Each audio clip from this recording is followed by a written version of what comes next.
Back to my YouTube channel. আশা করি আপনারা সবাই ভালো আছেন, আমিও ভালো আছি। ফাইনালি রওনা দিলাম নতুন ষাটগতর দিয়া। কোনে যাবো অল্প পরে কইতেছি, আপনারা তো জানেনই কোনে যাবো। তারপরেও একটা কথা, এই যে ধান ক্ষেতের শ্যুটটা বুড়িয়ে লাগছে, তার জন্য শ্যুটটা নিলাম। হঠাৎ করে আমি ডাইরেক্ট ঝালুকবাড়ি পেয়ে গেলাম, কারণ গাড়ির ভিতরে আমি ঘুমাইছিলাম, ভুল লাগছে, তার জন্য অত ভিডিও লম্বা হয়ে যাবে, তার জন্য ভিডিও শ্যুট নিই নাই। দেখতে দেখতে রকুল ভাইয়ের হাতে দেখা হইলো, রকুল ভাই ডাইরেক্ট আমার নিয়ে বললো যে অল্প ঘুরি নাও। তাই ভাবলাম ঘোরাঘুরি করার পরে গুয়াহাটিতে ঘুরতে কারণ অল্প পরেই তো আমার টেলার মানে আমি ফাইনালি কলকাতার খেলা দেখুন, কলকাতা আর রাজস্থানের।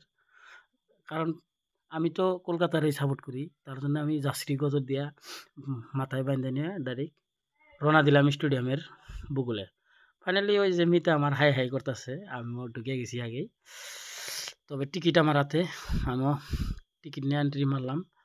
মারার পরে পুরা হাল্লা, টিকিটটা ই করলো।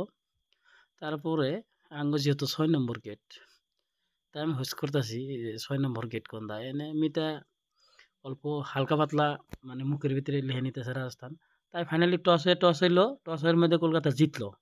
জিতার পরে কলকাতা ফার্স্ট বল নিল, ফার্স্ট বলে 4 হয়ে গেল গা। কিন্তু আমার মনটা অল্প হালকা পাতলা খারাপ লাগলো, কিন্তু খারাপ লাগলো উপায় নাই যে ফাইনালি উইকেট হয়ে গেছে গা। কিন্তু ভাবলাম ফার্স্টে মেলা রান হয়ে যাবো, কিন্তু উইকেট গেল মানে খেলাটা নর্মাল। আমি ভয়ে দেখতে ফিল্ডে নিতেছি, কারণ কলকাতা জিতার নেবো।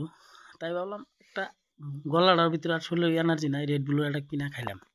কারণ এই যে ডিজে বেবো কথা কইতেছে, এই যে ড্যান্স কি চালিয়া গিয়ে দিগো গিলা কোন থেকে যে ধরে নিয়েছে। তবে ফাইনালি খেলা টেলা ভালোই লাগতেছে, কারণ রানও তো নাই 149 হওয়ার পরে আমি ভাবলাম একটু বাইরে যেহেতু ফ্রি পানি দিছে, ফ্রি পানি খেয়ে বেড়েছি। ভাবলাম যে এসি রুমে ঢুকবার দিব নি, চেষ্টা করলাম, কিন্তু না, ঢুকবার তো দিলই না, অসম্ভব। কারণ মানে ভিআইপি টিকিট 30,000 টাকা একটা টিকিটের দাম। স্টেডিয়ামের ভিতরে সবেই ডাইরেক্ট লাইট বন্ধ, ব্যাকে ফ্লাশ জ্বলাইছে। দেখছেন কি ফ্লাশের ভিউটা, মোবাইলের পাওয়ার। ফাইনালি দেখতে গাড়িটা ফুটিয়ে দিল। হাই রে গাড়িটা রে, কি সুন্দর ফুটাইছে।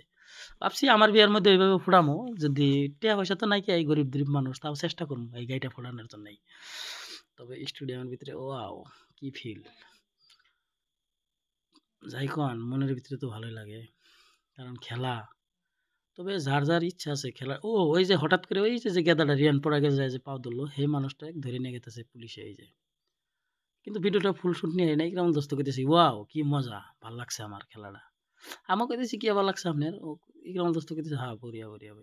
আমার তো আরো ভালো লাগতেছে, কারণ রানের সঙ্গে তো ওইরকম নাই। রিয়ান পরাগ বল করতেছে।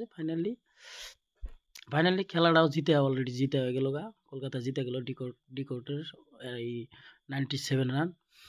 তাই ভাবলাম যে জায়গা হালকা পাতলা ভাবে লাহে বাইরে আই বললাম। বাইরে আহার পরও দেরি করে এলাম, তাও দেখি এরকম ভিড় মানুষের জন্য হাজানা। তবে লাহে বাইরে আই বললাম। ফাইনালি তার বাদের দিন সকালে ডাইরেক্টলি গুয়াহাটি থেকে গাড়িতে উঠে ডাইরেক্টলি বাইতে আই বললাম। মোবাইলে চার্জ আসল না, এই ভিডিও বাই।